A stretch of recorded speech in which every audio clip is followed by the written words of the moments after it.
Baiklah. Bismillahirrahmanirrahim. Assalamualaikum warahmatullahi wabarakatuh. Salam sejahtera. Saya ucapkan kepada sidang hadirin yang hadir untuk menyaksikan forum kita pada hari yang mulia ini. Baiklah, terlebih dahulu saya perkenalkan diri saya selaku ahli majlis pengurusi dalam forum kita pada hari ini. Nama saya Rafizi Ilhandi bin Ramli, dan isu yang akan kita kupaskan dalam forum kita pada hari ini ialah isu-isu dan cabaran pengurusan pembelajaran terhadap perkembangan kanak-kanak. Baiklah, terlebih dahulu izinkan saya memperkenalkan ahli-ahli panel yang hadir untuk forum kita pada hari ini. Ahli panel yang pertama saya perkenalkan di hujung sebelah sana, saudari Nur Khairun Najah selaku seorang wakil pengurus daripada sebuah taska. Yang kedua ialah ahli panel kita yang kedua, iaitu saudari Nur Syafiqah, seorang guru, seorang ibu bapa, wakil ibu bapa, seorang wakil daripada Persatuan PIBG sebuah sekolah. Seterusnya ialah saudari Nur Syahidah, wakil daripada Majlis Kebangsaan Kanak-kanak, sebuah badan NGO yang menguruskan hal-hal ehwal berkaitan kebajikan kanak-kanak. Ahli panel kita yang terakhir ialah saudari Nur Syahira, seorang guru daripada Tadika Sri Permata.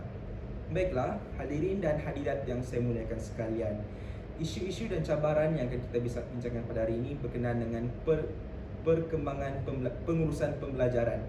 Pengurusan pembelajaran ini kita akan melihat apakah masalah ataupun punca-punca yang menjadi penghalang kepada kita dalam memberikan sepenuh kerja terhadap pengurusan pembelajaran yang baik ketika terhadap anak-anak di sekolah. Okey, baiklah. Maka dari itu kita akan mulakan forum kita dengan ahli panel kita yang pertama, dengan saudari Puan Nur Khairun Najah.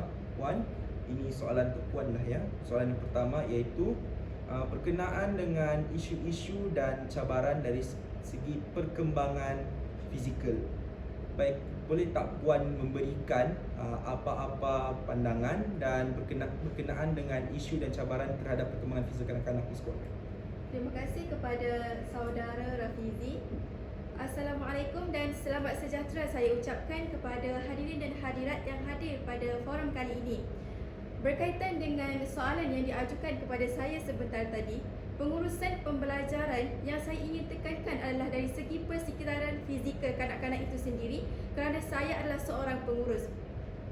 Persekitaran fizikal kanak-kanak ini adalah amat penting untuk memastikan perkembangan mereka dari segi fizikal, sosial dan emosi.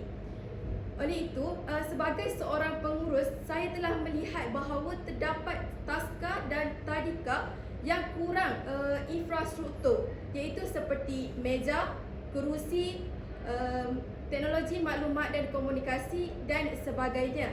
Sebenarnya, teknologi maklumat dan komunikasi ini perlulah diterapkan dalam sesebuah bilik darjah, kerana dengan menggunakan teknologi tersebut, kanak-kanak akan lebih suka, gembira dan seronok untuk belajar kerana paparan-paparan video dan grafik daripada seorang guru. Jadi seorang pengurus ini perlulah menerapkan penggunaan teknologi ini di dalam bilik darjah tersebut, kerana apabila dilihat di kawasan pedalaman terdapat taska dan tadika tidak menggunakan teknologi tersebut. Seterusnya ialah berkaitan dengan keselamatan kanak-kanak, pengabaian terhadap keselamatan kanak-kanak semasa di taska dan tadika. Saya telah membaca, ternampak sebuah artikel yang mengatakan bahawa terdapat seorang kanak-kanak telah meninggal dunia akibat jatuh daripada katil. Ini memberikan kesedaran kepada saya untuk memastikan keselamatan kanak-kanak semasa berada dalam bilik darjah ini terjaga, di mana saya akan menggunakan kaedah iaitu memastikan meja, kerusi tersusun dengan baik dan ruang yang digunakan adalah tidak sempit untuk kanak-kanak melakukan aktiviti. Contohnya, kanak-kanak ini sering berlari. Sekiranya ruang-ruang tersebut adalah sempit, maka kanak-kanak itu mungkin akan terlanggar meja atau kerusi. Dan kadang-kala meja dan kerusi itu sendiri rosak serta mempunyai bucu-bucu yang tajam serta adanya paku-paku. Itu akan memberikan bahaya kepada kanak-kanak itu sendiri. Jadi saya sebagai pengusaha mengambil inisiatif untuk menggunakan meja dan kerusi yang selamat untuk kanak-kanak. Seperti meja sepatutnya adalah menggunakan meja yang bulat, bukan yang menggunakan meja yang berbentuk segi empat. Sebenarnya meja yang berbentuk segi empat ini mempunyai bucu-bucu yang tajam. Sekiranya kanak-kanak berlari, mungkin mereka akan tercedera apabila terlanggar meja tersebut.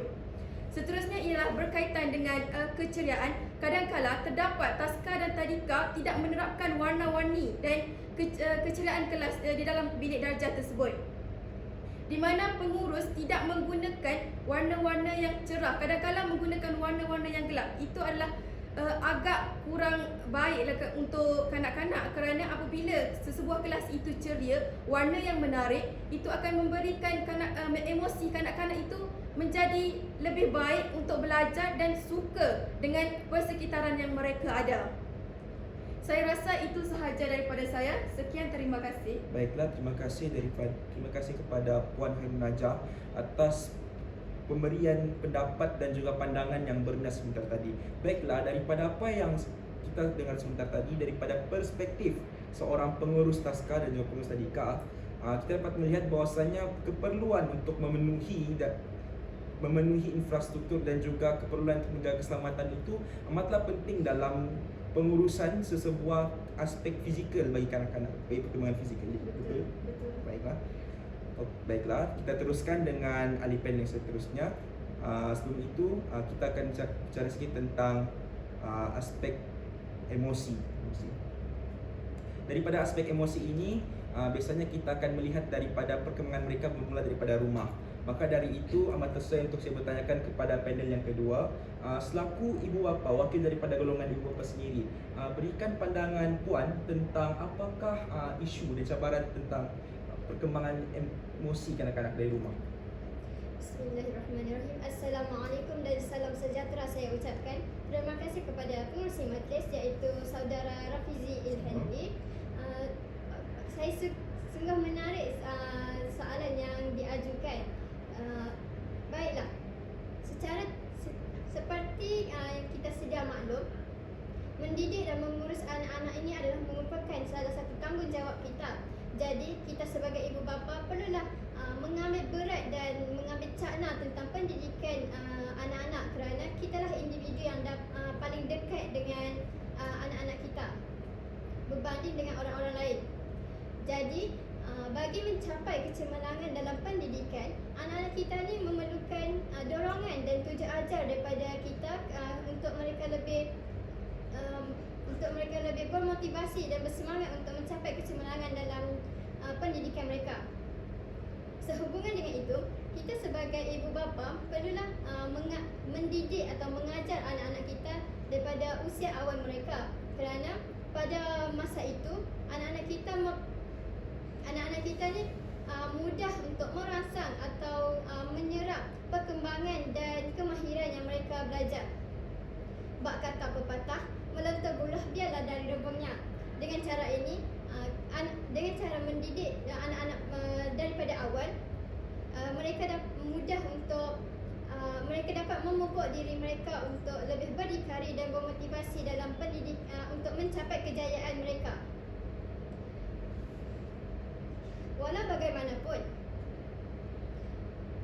Walau bagaimanapun, apa yang saya lihat, anak-anak saya ni tidak boleh memberi tumpuan yang agak lama dalam pembelajaran mereka, kerana mereka mudah bosan dan mula menunjukkan tidak fokus dalam pembelajaran yang amat panjang. Jadi untuk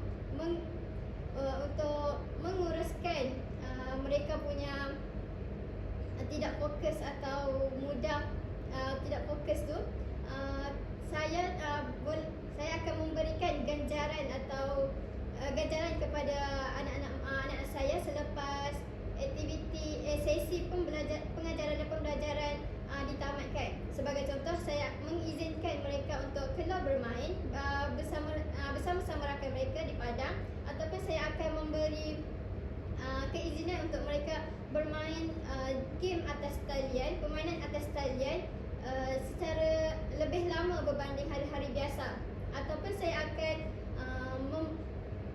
mengajak mereka keluar pada hari Minggu untuk mengatasi masalah-masalah tekanan mereka.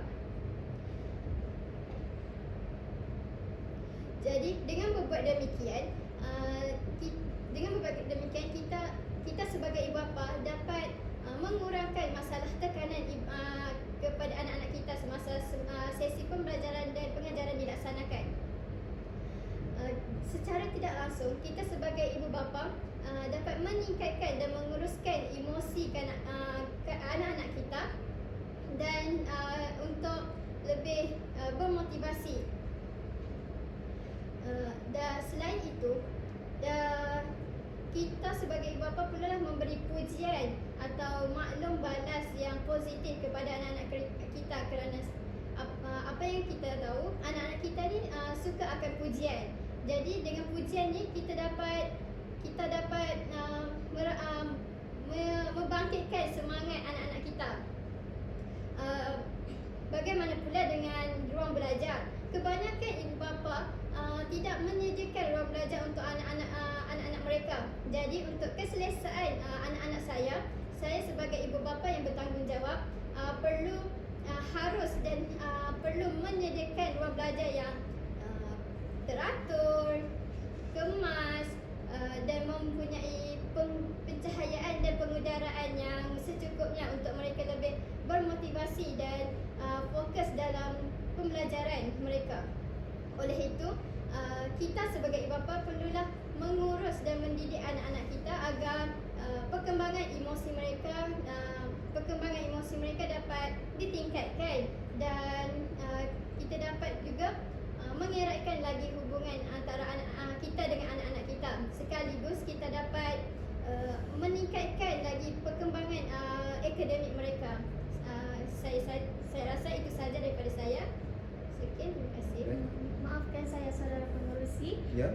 Bolehkah sekiranya saya ingin menambah sedikit apa yang diperkatakan oleh Puan Syafiqah sebentar tadi? Masih di bawah topik perkembangan Ya. emosi.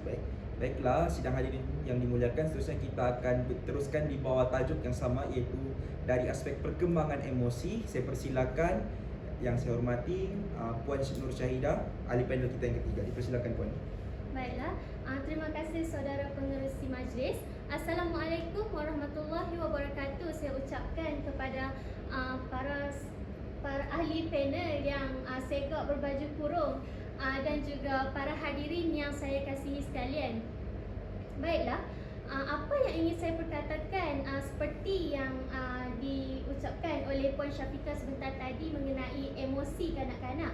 Di sini saya juga ingin menekankan bahawa pihak NGO, iaitu saya dan juga badan-badan NGO yang lain, turut menekankan emosi kanak-kanak, di mana kami membantu kanak-kanak ini, terutamanya yang kami memberi fokus kepada kanak-kanak daripada golongan yang kurang berkemampuan, di mana kami membantu mereka dari segi memberikan sumbangan dalam bentuk keuangan, di mana kami mengutip dana daripada orang ramai. Kami pada pendapat saya, sepanjang saya menjadi badan NGO, saya telah memerhati kebanyakan kanak-kanak daripada yang keluarga yang kurang berkemampuan.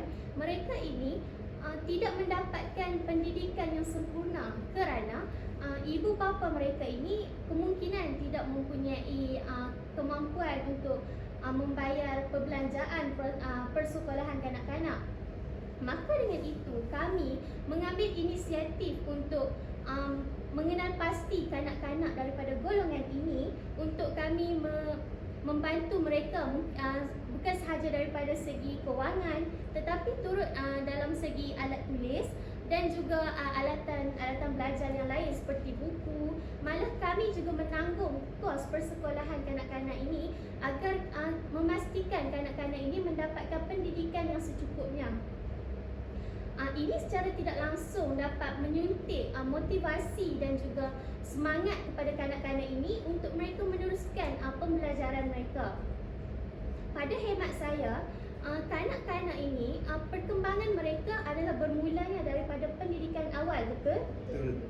Maka dengan itu saya merasakan pendidikan awal ini penting kepada kanak-kanak kerana dengan pendidikan awal ini mereka dapat belajar tentang bagaimana untuk meluahkan emosi mereka dan dan juga cara untuk mereka berkomunikasi.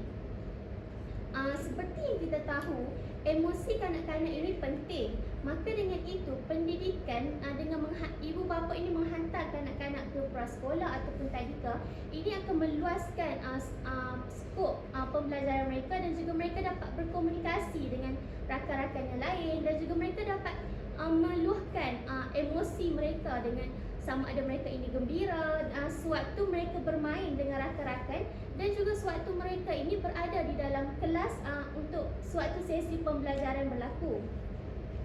Satu soalan yang ingin saya tanyakan kepada saudara dan saudari, pernahkah saudara dan saudari terfikir sekiranya kanak-kanak yang berada di usia yang terlalu muda untuk menghadapi masalah tekanan emosi ini? Tidak.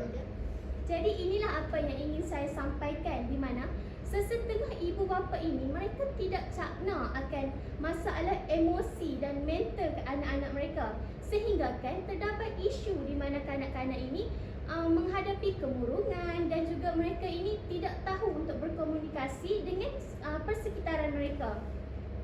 Maka dengan itu, kami pihak NGO ini amat memandang serius tentang emosi kanak-kanak, di mana kami memberikan mereka peluang untuk mereka ini mendapatkan pendidikan di prasekolah ataupun tadika, supaya kanak-kanak ini tidak merasa terpinggir, di mana mereka melihat rakan-rakan yang lain pergi ke sekolah, tetapi mereka duduk di rumah sahaja kerana ibu bapa yang tidak mampu untuk menghantar mereka ke prasekolah dan sebagainya.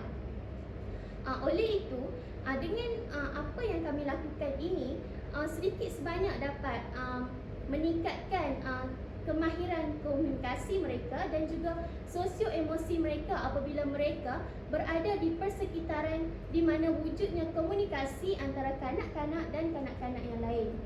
Saya kira itu sahaja apa yang ingin saya tambahkan daripada apa yang diucapkan oleh Puan Syafiqah sebentar tadi. Saya serahkan semula kepada saudara pengerusi majlis. Terima kasih saudari panel yang ketiga. Baiklah, kita telah melihat bagaimana satu topik, iaitu perkembangan emosi ini dapat diberikan perspektif dan juga cadangannya melalui dua pandangan yang berbeza, dua sudut pandang yang berbeza, iaitu dari sudut pandang seorang ibu bapa dan juga sudut pandang seorang NGO, di mana ibu bapa lebih mementingkan bagaimana anak-anak itu misalnya dapat fokus di dalam kelas dan memberikan perhatian yang sepenuhnya, dan juga seorang daripada badan NGO sendiri memberikan pandangan bahawasanya bagaimana kanak-kanak itu memastikan masalah mental kanak-kanak itu dapat dijaga dengan sebaik mungkin. Betul? Baiklah, sudah tiba masanya untuk kita ke panel yang terakhir, iaitu ke panel saudari Puan Nur Syairah. Baiklah Puan, saya ingin bertanyakan kepada Puan daripada segi aspek perkembangan sosial.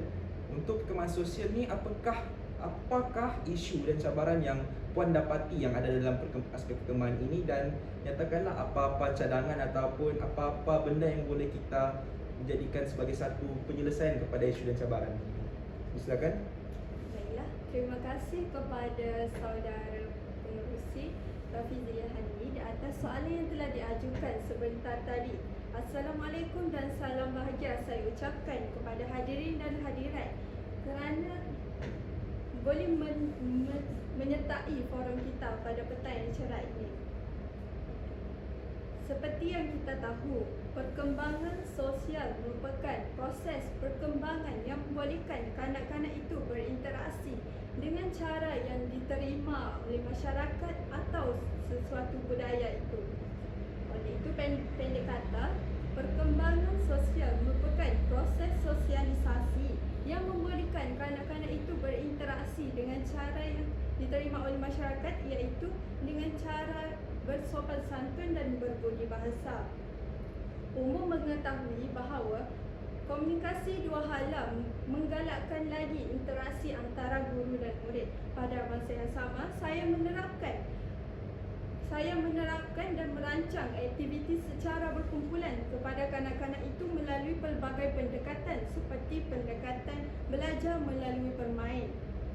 Namun, terdapat setengah murid yang tidak dapat memberikan kerjasama semasa membuat pendekatan berikut kerana terdapat murid yang pendiam yang sukar untuk diterima oleh rakan-rakan dan mungkin akan ketinggalan dalam pembelajaran. Manakala terdapat murid yang terlebih aktif yang suka mengganggu rakan-rakan lain untuk melakukan kerja dan mudah cepat berasa bosan kerana tidak diberikan tugasan yang spesifik kepadanya. Hal ini menyukarkan kerja saya untuk melakukan aktiviti itu supaya kanak-kanak itu dapat memberikan kerjasama di dalam kumpulan. Oleh itu, saya menerapkan komunikasi terbuka kepada kanak-kanak itu dengan menggalakkan perkongsian idea. Saya mendapati melalui perkongsian idea tersebut, kanak-kanak lebih berkeyakinan untuk bertanyakan soalan sekaligus meningkatkan proses pemikiran kanak-kanak tersebut, di mana kanak-kanak itu tidak berasa takut atau malu untuk bertanyakan soalan atau bertukar pendapat kerana mereka dapat menyesuaikan diri di dalam suasana persekitaran sosial tersebut. Begitu juga kanak-kanak yang sering bertukar pendapat akan melatih mereka untuk terus bersosial antara mereka. Guru saya yang mewujudkan suasana tersebut dapat merasakan kemenjadian murid di mana mereka mengutamakan komunikasi antara mereka dengan lebih berkualiti dan berkesan. Oleh itu, saya juga telah menjadikan persekitaran tersebut untuk kanak-kanak itu lebih meningkatkan lagi kemahiran berfikir mereka kerana mereka sering bertukar-tukar pendapat, mereka mendapat banyak idea yang dicungkit oleh mereka. Mereka berasa emosi mereka akan merasa stabil dan baik kerana guru itu, kerana saya menerima dan menggunapakai idea-idea mereka. Berbeza pula guru yang bersikap autokratif yang menyebabkan murid-murid ini berasa takut dan malu untuk bertanyakan soalan kerana mereka takut soalan yang diajukan itu tidak mendapatkan maklum balas daripada guru-guru tersebut. Jadi, tanpa kita sedar, kita telah melakukan atau kita telah bersifat autokratik kerana kita ini lebih kepada mengajar kanak-kanak yang telah pandai berbanding kanak-kanak yang kurang pandai. Di mana kanak-kanak yang kurang pandai ini tidak dapat bersosial dengan mengikut perkembangan mereka. Jadi guru perlulah bersikap demokratik, iaitu berlaku adil kepada semua murid. Oleh itu terdapat masalah yang bermain di situ, di mana masalah murid itu tidak bekerjasama di dalam kumpulan tersebut. Jadi saya telah menerapkan dan mengajar mereka tentang cara untuk membuat peraturan di dalam bilik darjah, di mana peraturan ini melatih mereka, melatih tanggungjawab sosial dalam diri mereka. Sebagai contohnya, saya memberikan dan bersama-sama membincangkan dengan kanak-kanak itu tentang peraturan secara lisan dan bukan lisan, di mana sebagai contohnya secara lisan kita dapat lihat saya mengajar kanak-kanak itu bahawa kita tidak boleh bising di dalam kelas atau tidak boleh bermain di dalam tandas. Manakala secara bukan lisan, apabila saya meletakkan jari saya di mulut, mereka akan tahu bahawa mereka tidak boleh bising sewaktu saya melakukan kelakuan tersebut. Jadi ini dapat menjadikan suasana kelas itu dapat diuruskan dengan jayanya oleh guru dan melatih tanggungjawab sosial kanak-kanak tersebut. Jadi selepas melakukan peraturan tersebut, saya menunjukkan cara untuk melakukan peraturan tersebut supaya kanak-kanak ini mudah untuk memahami dan tahu cara untuk mengaplikasikannya dalam kelas. supaya tidak mengganggu rakan-rakan yang lain, tidak bising ketika guru mengajar dan sebagainya. Saya juga mengajar mereka atau menyemak kefahaman mereka mengenai ganjaran dan cara tindakan pembetulan, di mana cara tindakan pembetulan tu perlulah jelas tujuannya supaya murid ini tidak disalahertikan. Saya juga perlu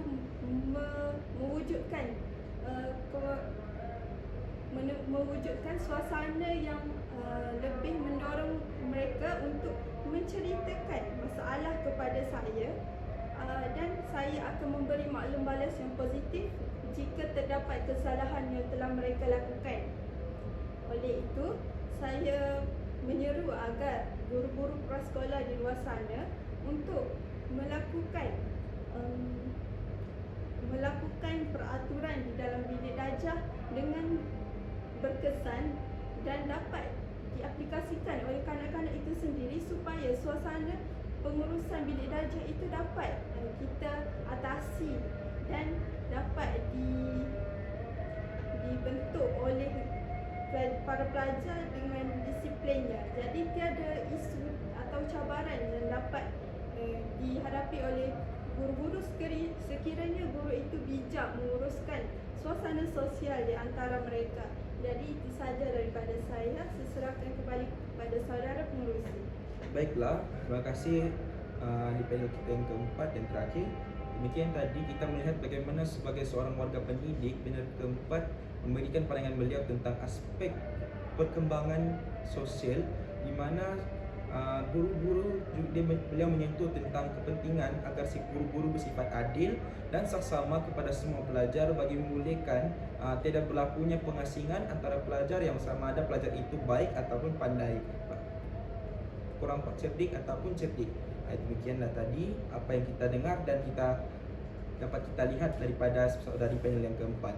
Baiklah, sidang hadirin yang dimuliakan sekalian, demikianlah tadi berakhirnya forum kita pada hari ini. Diharap apa yang kita dengar, apa yang kita dapat perhatikan daripada ahli-ahli panel kita sebentar tadi dapat kita sampaikan dan kita amalkan dalam kehidupan agar kita dapat mengatasi isu-isu dan cabaran yang kita hadapi dalam sebarang aspek pengurusan pembelajaran kanak-kanak di sekolah. Sekian, wabillahi taufiq wal hidayah. Assalamualaikum warahmatullahi wabarakatuh.